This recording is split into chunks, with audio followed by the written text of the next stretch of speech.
प्रारब्ध का खेल समझो, आपका बुरा आपके अच्छे के लिए हो रहा है। जी हाँ, क्योंकि प्रारब्ध का खेल हमें समझ में नहीं आता। ये समझेंगे एक स्टोरी के माध्यम से, जो कि अभी हम आपको बताने वाले हैं। क्योंकि प्रारब्ध का खेल अगर किसी को समझ में आ जाए तो वो दुख नहीं रहता, क्योंकि हम भविष्य नहीं देख सकते।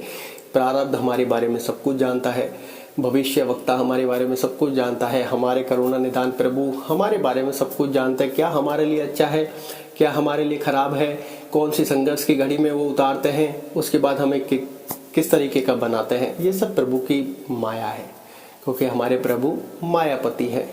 जी हाँ, क्योंकि उनकी माया इतनी प्रबल है कि वो हमें अपने प्रारब्ध नियति के हिसाब से चला लेते हैं। लेकिन जितनी सद्बुद्धि हमें हो जाती है, जितना ज्ञान हमें हो जाता है कि हमारे अच्छे कर्म करने को लेकर, हमारी अच्छी चीज़ों को लेकर, तो उतना हमें करने के ऊपर पूरा फोकस करना चाहिए। क्योंकि ये कर्म ही हमें लौट कर आते हैं, ये कर्म ही हमारे प्रारब्ध है। जी हाँ, जो कि हम पुरानी स्टोरी में आपको बता चुके हैं कि कैसे एक कर्म हमारे पास लौट कर आया, कैसे हमको सुनना पड़ा, कैसे हमारे साथ क्या क्या हुआ, वो आप देख सकते हैं। लेकिन हमारा बुरा हमारे अच्छे के लिए होता है, या फिर हमारा अच्छा कब हो जाए हमें पता नहीं होता। ये बात समझने की है। जैसे इसको एक कहानी के माध्यम से समझते हैं। एक बार एक राजा अपने मंत्री के साथ अपनी प्रजा से मिलने के लिए राज्य में निकला हुआ था। लेकिन उस राजा ने अपना भेष बदल लिया, क्योंकि अगर राजा है तो उसको अच्छी बातें और बुरी बातों का ज्ञान नहीं होगा। मान लो राजा ही कोई गलती कर रहा हो तो राजा सामने से राजा को कौन कैसे बताएगा। तो राजा ने अपना भेष बदल लिया, मंत्री जी को साथ में ले लिया। यहाँ अब राजा जैसे ही राज्य में पहुंचा, लोगों से मिलने के लिए जैसे ही जा रहा था, तो उसके कुर्ते का बटन टूट गया। जी हाँ, अब राजा के पास कुर्ते का बटन था। तो राजा ने मंत्री जी से कहा, मंत्री जी यहाँ पर गांव में देखिए कोई दर्जी है क्या, और हमें हमारे कुर्ते का बटन लगवाना है। मंत्री जी ने देखा, मंत्री जी ने पता किया, तो उस गांव में एक दर्जी था। और मंत्री जी उस एक दर्जी के पास गए और उनसे कहा कि एक गुप्त सीक्रेट है, रहस्य है, और आपको इसको किसी को नहीं बताना है कि राजा साहब भेष बदलकर राज्य में निकले हुए हैं और उनके कुर्ते का बटन टूट गया है, आपको उनके कुर्ते का बटन लगाना है। दर्जी ने कहा कि कोई बात नहीं, ये आसान काम है, मैं कर दूंगा। और मंत्री दर्जी को लेकर राजा के पास पहुंच गए। राजा साहब ने उनको बटन दिया, जो कि उनके पास पहले से ही था। और राजा ने जैसे ही बटन लगवा लिया, या फिर कहें कि दर्जी ने जैसे ही बटन लगवा लिया, सुई धागा वो लेकर गया था, बटन राजा के पास था, आसानी से लगा दिया, कोई मुश्किल काम नहीं था, दर्जी का रोज का काम होता है, तो वो सब कुछ लगा दिया। अब राजा ने दर्जी से कहा कि आप बताइए इसका क्या लगेगा, क्या चार्ज होगा, आप क्या मांगना चाहते हैं, आप मांग सकते हैं। तो यहाँ पर दर्जी काफी ज्यादा कंफ्यूजन में हो गया कि राजा है, क्या मांगू।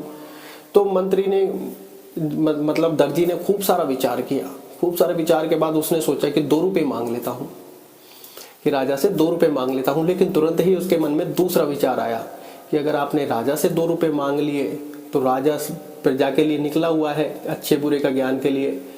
तो राजा को जब पता चलेगा कि मैं 2 रुपये मांग रहा हूँ, तो राजा सोचेगा और ये व्यक्तियों से कितने रुपये मांगता होगा। तो वहाँ पर उसका दिमाग साइलेंट हो गया, उसका दिमाग ब्लैंक हो गया कि क्या है, क्या करना है, और वो कुछ सोच समझ नहीं पा रहा था। ये सब तो प्रारब्ध का खेल जो चल रहा था, उसको समझ में थोड़ी ना आएगा, हमें भी समझ में नहीं आता। अब उसने बात टाल दी राजा पे। राजा साहब से कहा कि जो आप देना चाहे वो दे सकते हैं, वैसे मैं लेने का इच्छुक नहीं हूँ, मैं मना करता हूँ, क्योंकि छोटा सा काम था कि मैं इसमें क्या ही लूंगा, जो आपकी कृपा वैसे ही मेरे ऊपर है। सारे प्रिकॉशंस उसने रख दिए। तो राजा के ऊपर बात टाल दी कि आप जो जैसा करना चाहते हैं वैसा कर सकते हैं, मेरे लेने की कोई इच्छा नहीं है।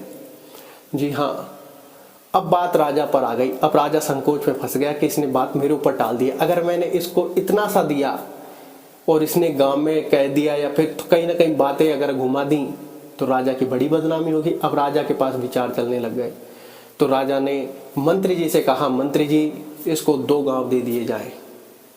कहाँ वो दर्जी 2 रुपए की सोच रहा था, और कहाँ मंत्री से राजा ने कह दिया कि इसको 2 गांव दे दिए जाए। तो प्रारब्ध ऐसे खेल हमको दिखाता है कि वो 2 रुपए की मांग करने वाला था, 2 गांव मिल गए। जब हम भगवान से मांगते हैं तो इतना सा ही मांगते हैं, भगवान गाड़ी मोटर बंगला कार दिला दे, और वो कहता है कि तुम मांगते ही पता नहीं क्या हो, मैं तो देने के लिए इतना सारा बैठा हूँ, तुम मांगते ही इतू सा हो। तो जब भगवान के सामने जाए तो भगवान जैसा आपको उचित लगे वैसा कीजिए, जैसा आपको ठीक लगे वैसा कीजिए, क्योंकि हमारा भविष्य सिर्फ आप जानते हो। कोई और नहीं जानता, हम स्वयं भी नहीं जानते कि हमारे लिए क्या अच्छा है। तभी तो कहते हैं जो होता है अच्छे के लिए होता है, लेकिन हमें नहीं पता होता कि उसमें अच्छा हमारे लिए कहाँ छिपा होता है। क्योंकि संघर्ष की घड़ी में जब हम निकले हुए होते हैं, हमें अच्छे बुरे का ज्ञान नहीं होता, क्योंकि उस टाइम पे हमारा दिमाग सोचने समझने की क्षमता खो जाता है।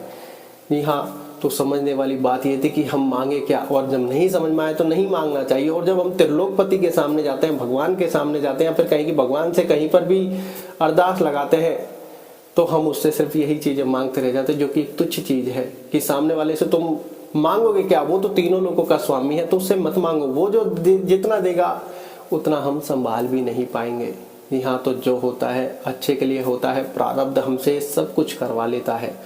अगर उस दर्जी ने 2 रुपए मांगे होते तो शायद उसको 2 गांव नहीं मिलते, और अगर उस व्यक्ति ने कुछ नहीं मांगा तो उसको 2 गांव मिल गए। फैसला आपका है, डिसीजन आपको लेना है। तो इसलिए उस परम पिता परमात्मा से सिर्फ आप कहिए कि भगवान सबका भला करो, आपका भला अपने आप हो जाएगा। जय श्री राम। धन्यवाद।